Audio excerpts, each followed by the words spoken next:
adalah rindu yang ketika terpenuhi akan membawa energi positif untuk hari-hari setelahnya. Efek merah marun.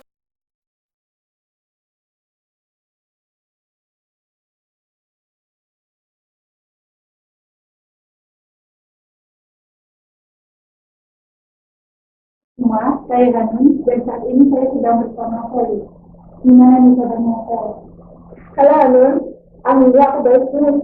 Udah lama ya kita gak ketemu. Kalau kamu gimana kabarnya? Baik kan? Kalau aku sih kabarnya baik nih ya. Udah lama banget kita nggak bertemu. Berani berapa tahun ya? 1 tahun lebih lah ya. 1 tahun lebih karena adanya pandemi COVID-19 ini ya. Kita dulu sering juga bertemu di sekolah di SMP kita ya. Tapi karena adanya pandemi COVID-19 ini kita tidak bisa bertemu atau tidak bisa bertemu secara intens intinya. Karena adanya pandemi COVID-19 ini banyak sekali aktivitas yang harus terhambat nih. Menurut kamu kira-kira apa sih aktivitas yang harus terhambat karena adanya pandemi COVID-19? Mungkin di diri kamu sendiri atau bahkan di Kita ya, berdasarkan pemeliharaan kami, pemikiran kami, penelitian pada sektor ekonomi, sosial, kesehatan hingga pendidikan.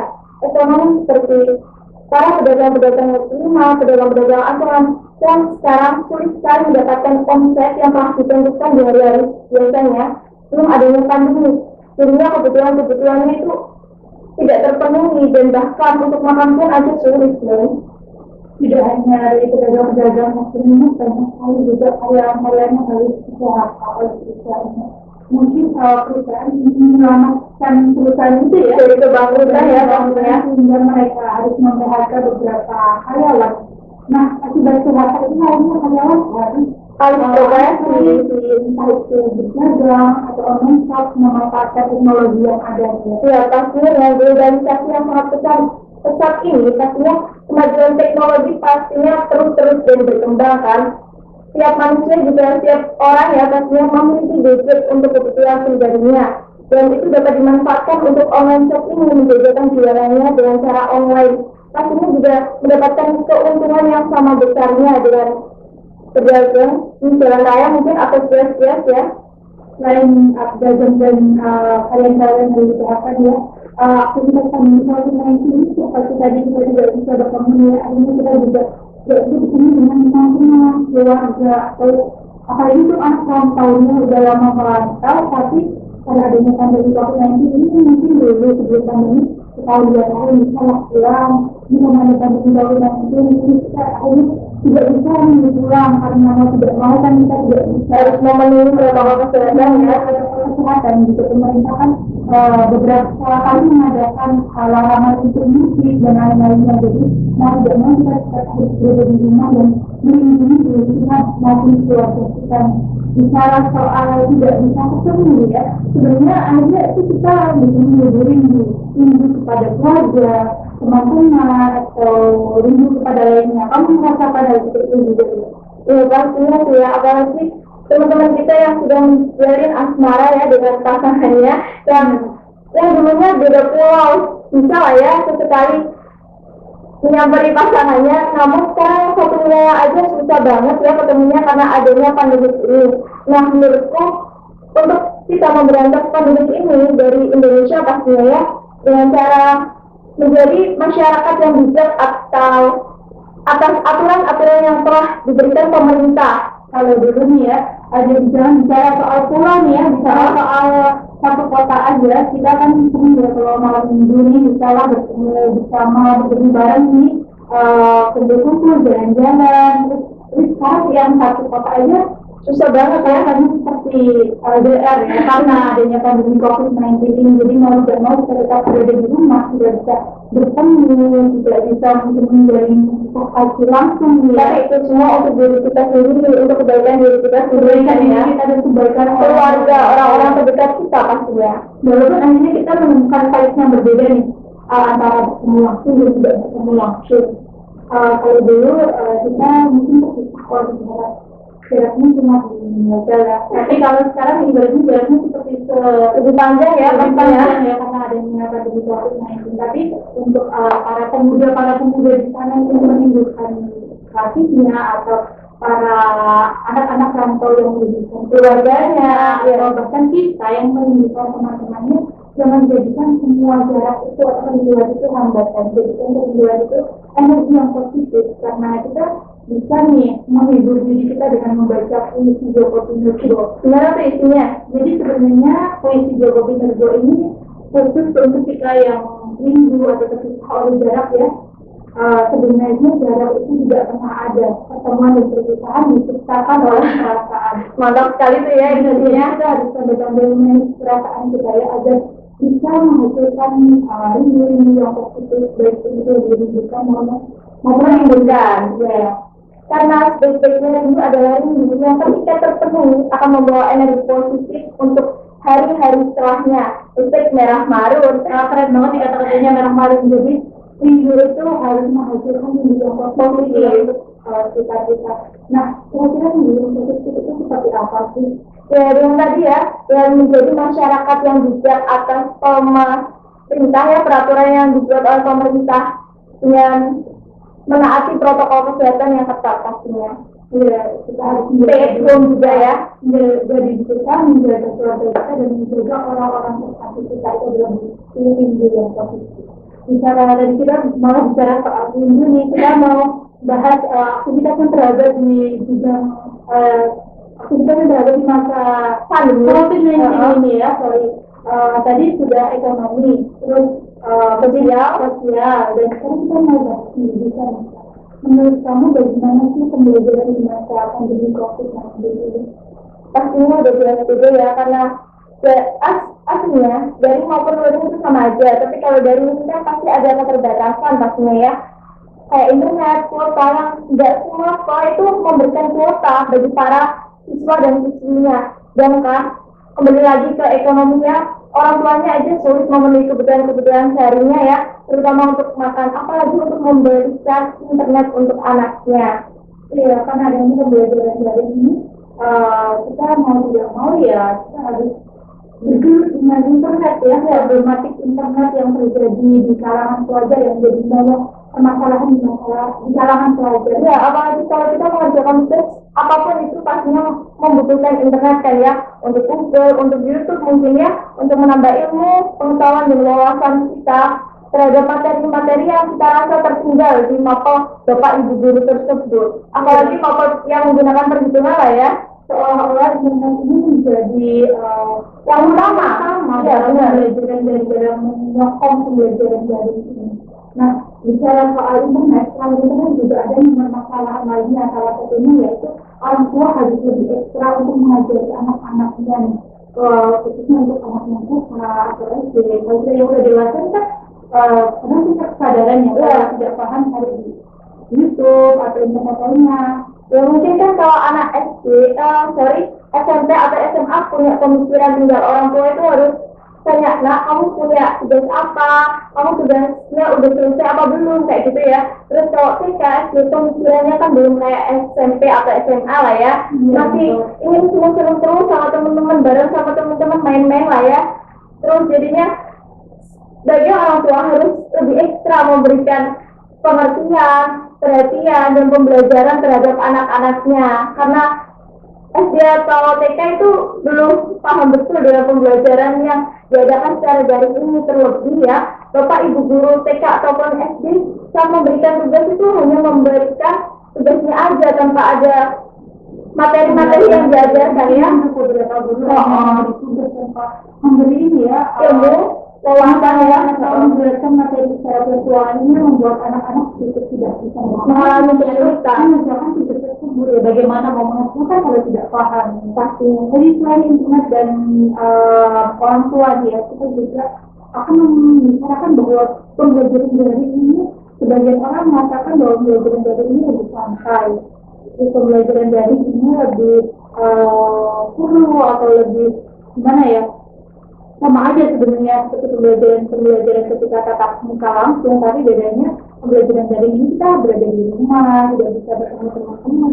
Nah, menurut kamu seperti apa sih hal-hal yang aku bicarakan itu? Kamu juga merasakan hal yang sama? Kalau daring memang lebih santai ya menurutku, karena kita itu bisa yang mendengarkan film, kita bisa sambil makan cemilan dan kawan-kawannya. Sedangkan kalau gimana toh kita mau makan kalau apalagi di bangku depan pastinya terlihat oleh bapak ibu guru, kecuali yang di bangku belakang lah ya. Bangku belakang aja kalau bisa jangan lah ya, masa di kelas makan sama macam itu nggak mungkin, nggak mungkin.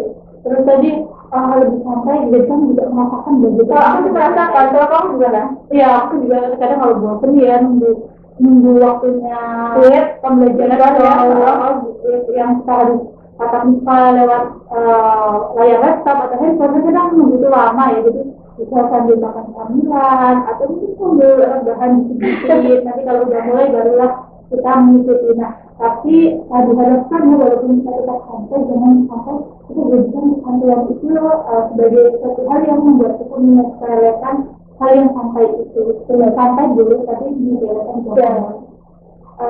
Tadi seputar pro dan kontra mengenai pembelajaran di masa pandemi ini ya.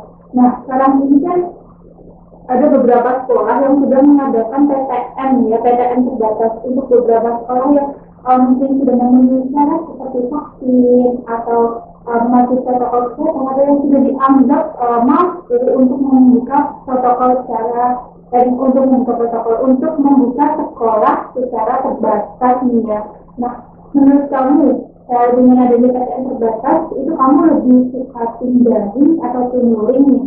Kalau aku sih ya, kalau aku masih tim nih, masih bingung antara daring atau luring. Jadi 50% aku pilih daring dan 50% aku pilih luring, karena dari daring maupun luring pastinya memiliki kelemahan dan kelebihan tersendiri. Iya benar ya, kita masih 50-50 nih ya. Kamu nih Nun, kamu pilih tim mana nih? Tim daring atau luring atau 50-50 nih kayak aku? Kalau aku nih ya, melihat kondisi yang saat ini, sebenarnya aku tim luring sih, PTM terbatas dengan mematuhi protokol kesehatan. Karena menurutku ini sudah cara efektif ya bagi kita semua. Kan ada beberapa anak yang setuju daring, setuju luring, atau bahkan 50-50 seperti kamu nih ya. Jadi mungkin PTM terbatas ini menurut aku sudah cara yang paling solutif. Tapi diwajibkan untuk sekolah-sekolah yang membuka PTM tersebut, PTM terbatas ini sudah memenuhi syarat ya, seperti vaksin dan mematuhi protokol kesehatan. Tapi ketika dulu waktu COVID-19 masih tinggi-tingginya nih ya, aku tim daring sih, soalnya ya kita harus lebih mementingkan kesehatan kita. Iya, ambil aman aja ya, karena kesehatan di masa pandemi ini adalah utama, paling nomor satu ya, prioritas. Jadi aku tim mana itu tergantung kondisi ya. Ya, melihat situasi ya pastinya. Iya. Kalau aku sekarang nih tim luring ya, PTM terbatas. Kalau kamu 50-50 nih Masih ya. 50-50 nih Nah, ya. misal aku mau mengajak kamu nih dan mengajak semuanya untuk melihat cuplikan dari teman-teman kita, seperti apa sih pendapat mereka itu tim daring, tim luring, atau bahkan 50-50 Kayak aku nih ya. Jadi mari kita lihat cuplikannya.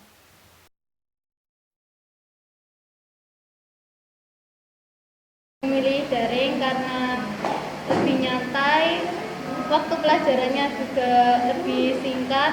Terus seperti kondisi sekarang yang masih pandemi, saya lebih was-was dan takut karena orang tua di rumah sudah tua, jadi lebih mudah tertular virus atau penyakit. Sekian dari saya. Gimana ya, saya sendiri juga bingung, karena entah itu pembelajaran daring ataupun luring itu ada plus minusnya. Dari pembelajaran daring kita bisa lebih nyantai, gak dituntut untuk memakai seragam, dan kita juga kurang memahami pembelajaran. Sedangkan kalau pembelajaran luring kita bisa lebih memahami pelajaran, suasana belajar lebih fun karena bisa ketemu dengan teman-teman, dan mungkin minusnya hampir tidak ada sih kayaknya. Ada sih mungkin bagi orang yang malas masuk ke sekolah karena sudah terbiasa dengan pembelajaran daring, mungkin malas ke sekolah. Dan sekian dari saya. Dari cuplikan tadi bisa dilihat banyak nih anak-anak yang memiliki pendapat yang berbeda-beda. Ada yang tim daring, tim luring, atau bahkan 50-50 seperti kamu. Nah, kita mau bahas yang 50-50 nih. Dia mengatakan kalau pembelajaran daring itu lebih santai, tapi pembelajaran luring itu materinya lebih mudah diserap. Menurut kamu? Ya benar banget sih Mas, karena yang kayak aku bilang tadi ya, pembelajaran secara daring bisa lebih santai, kita bisa sambil makan cemilan-cemilan atau rebahan gitu ya, tapi jangan sampai kita nggak ikut niat karena alasan daring lebih santai atau apalah ya. Terus kalau luring, pastinya pembelajaran itu dapat optimal, bisa ilmu yang diberikan Bapak Ibu guru langsung bisa diserap di otak kita, lebih encer lah ya mungkin daripada pembelajaran daring ya. Pastinya kalau kita tanya ke Bapak Ibu guru, ya mungkin kita paham, tapi agak ngelek juga ke otak ya. Mungkin kalau daring harus on mikrofon, on kamera. Jadi kita bisa malu gitu ya, bisa malu jadinya kan nggak jadi tanya, terus kesulitan itu malah dipendam terus kalau di semester berikutnya, aku nggak tahu materi ini, apa aja ya materi ini di semester 1. Padahal udah pernah dibahas. Kita yang lupa atau kita yang nggak memahami terus kita nggak mau tanya gitu ya. Dan enaknya kita bisa bertemu teman langsung ya, ngobrol-ngobrol, main bersama. Tadi kita membahas topik pelajaran daring.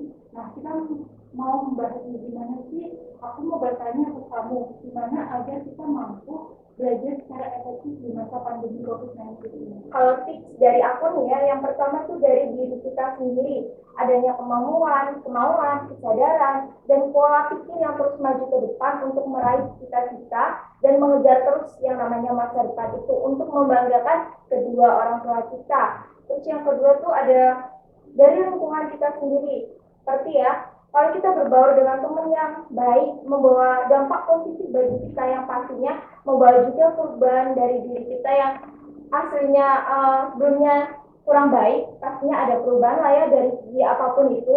Dan sebaliknya kalau kita berbaur dengan teman yang kurang baik atau lingkungan yang kurang baik akan membawa pengaruh juga dari perubahan-perubahan yang kita alami di kehidupan.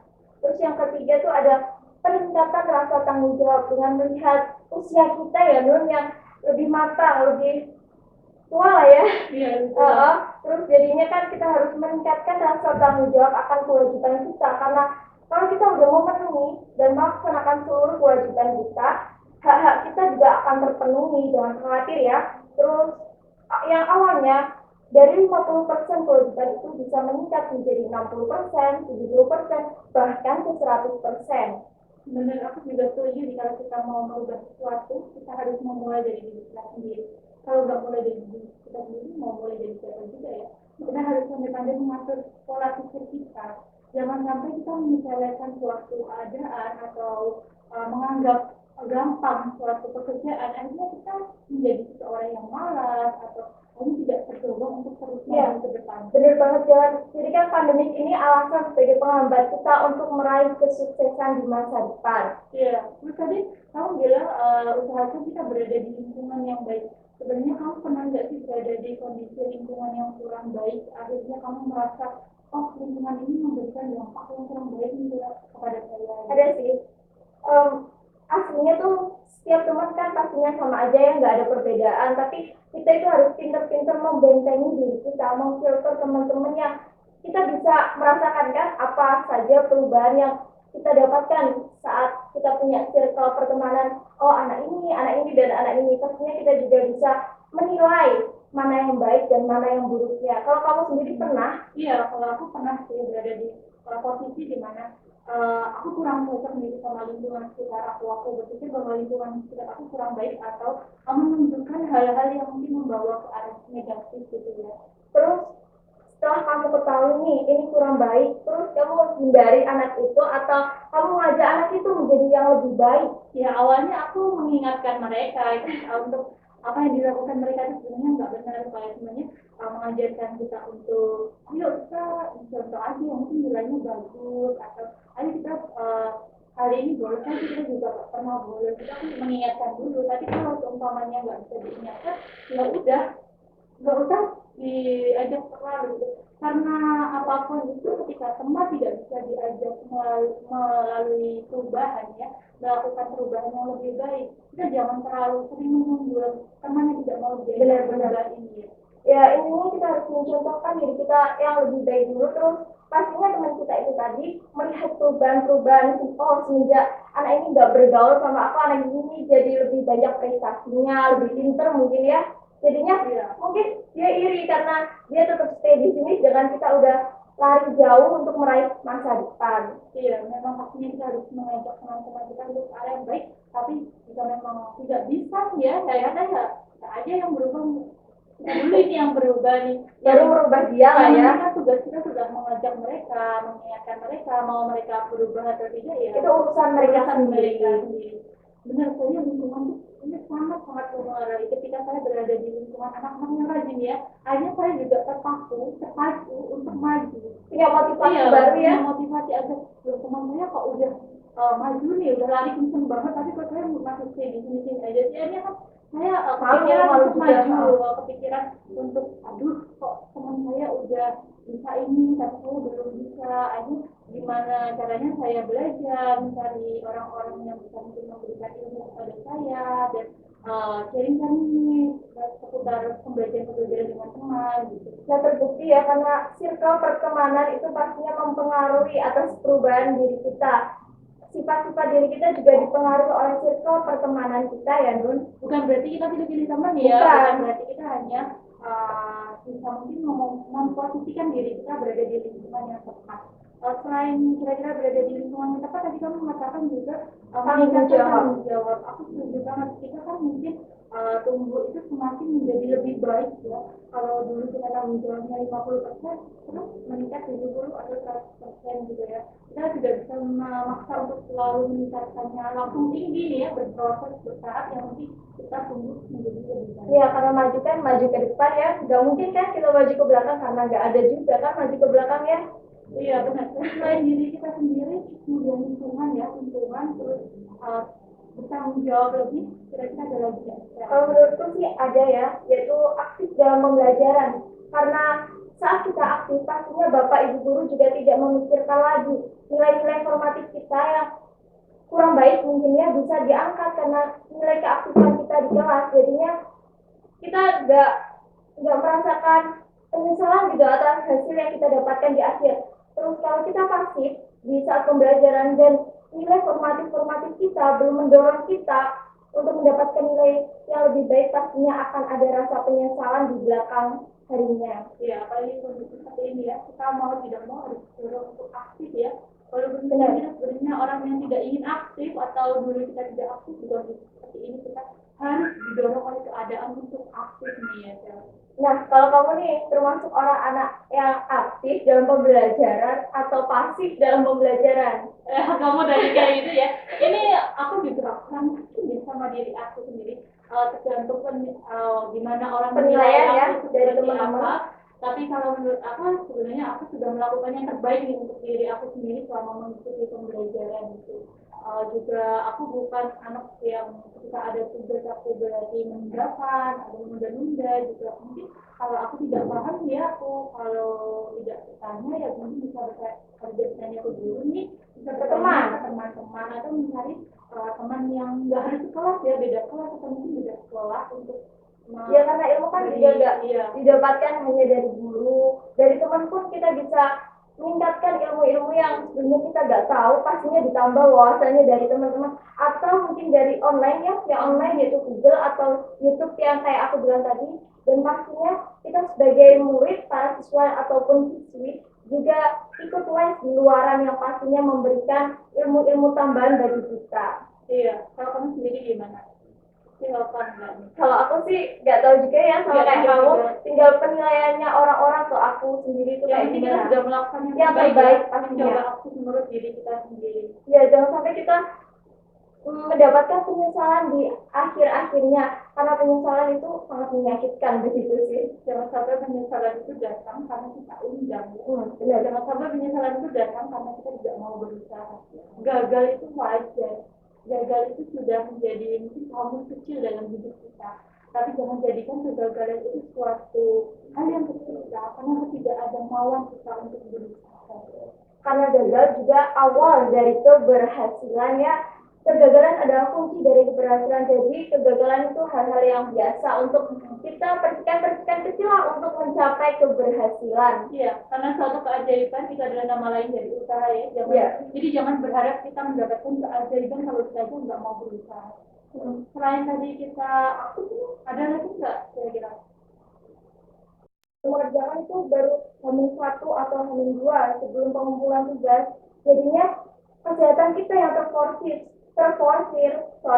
untuk mengerjakan tugas-tugas tersebut. Sebenarnya deadline-nya udah lama nih, karena banyak ya. Menunda-nunda ini ketika hamil pengumpulan, akhirnya belum sempat atau deadline-nya terlalu mepet sebentrok sama yang lain. Jadi Ada aja ya alasan yang diberikan. sekali, jadi kita harus mengerjakan semuanya tepat waktu, jangan suka menunda-nunda. Kalau bisa sekarang, kenapa tidak? Itu kan Kenapa nanti gitu ya? udah nggak ada lanjutan nih. Kalau menurutku sih itu aja. Kalau kamu ada tambahan nggak? Kalau aku sih tadi ya aku sudah setuju banget sama tips kamu seperti diri kita sendiri, kemudian mencari lingkungan yang baik, kemudian meningkatkan Tanggung jawab. aktif, jangan suka menunda-nunda.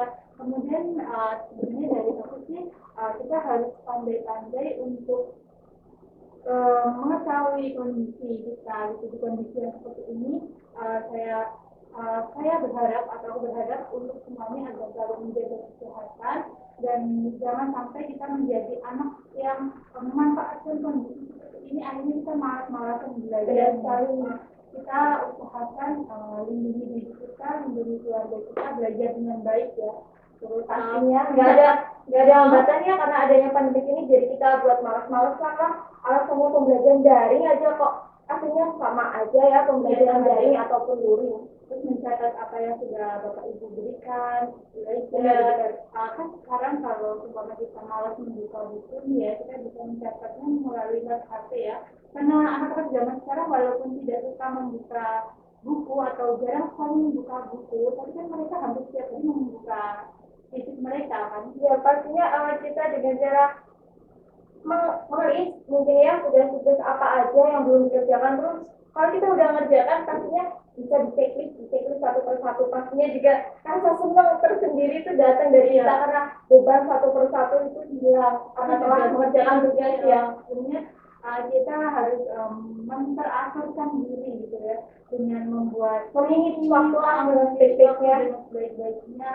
Kita gunakan waktu itu untuk menjadi hal-hal yang positif, hal-hal yang bermanfaat. Pastinya Istirahatlah kalau kita capek, jangan terlalu memaksakan diri, karena juga kalau kita terlalu memforce diri juga nggak baik juga untuk ya kesehatan. makanya jangan ngerjain tugas mepet-mepet deadline ya. Iya. Tapi aku masih kayak gitu sih ya. Berusahalah belajar dengan skala yang tepat agar Benar. kita tidak menyiksa diri kita sendiri, tapi kita mampu nih belajar secara efektif. Udah, itu aja. Kalau menurut aku sudah cukup. Sudah cukup ya. Jadi sudah selesai nih pembicaraan kita mengenai pembelajaran di masa pandemi COVID-19 ini. Ya udah cukup ya sharing-sharing dari kita. Kalau menurutku sih itu aja. Ya, jadi sudah cukup nih kita teman-teman tentang bagaimana pembelajaran di masa pandemi COVID-19, bagaimana kita harus menghadapi pro dan kontra tersebut. Jangan jadikan pro dan kontra itu sebagai masalah bagi kita. Hambatan juga. Untuk tidak belajar, kita harus selalu berpikiran positif dan jaga kesehatan untuk semuanya. Ambil baiknya dan buang buruknya ya teman-teman. Itu sekian ya teman-teman, dan untuk terakhir kalinya ini saya mau mengucapkan selamat ulang tahun untuk SMA Negeri 1 Tuban. Lebih bersih SMA Negeri 1 Tuban yang ke-60. I wish all the best, selalu jadi yang terbaik, selalu melahirkan generasi-generasi emas yang berkualitas pastinya dan menjadi salah satu sekolah pelopor terbaik dalam bidang akademik maupun non-akademik se-Kabupaten Tuban. Sekian dari kita, semoga video ini bermanfaat untuk kita semua dan menjadikan kita untuk selalu termotivasi untuk belajar. Ya, see you Hanum, makasih ya sharing-sharingnya, juga bermanfaat banget nih untuk aku. Benar banget, terima kasih sudah datang juga di sini dan Sama-sama. sudah memberikan pemahamannya nih mengenai bagaimana pembelajaran di masa pandemi COVID-19. Jadi itu melepas rindu lah Ya, ya. itu melepas rindu sambil memberikan hal-hal yang positif. Seperti tadi kita bicarakan, rindu itu harus positif ya. Benar sekali. Sampai jumpa semuanya. Sampai jumpa teman-teman.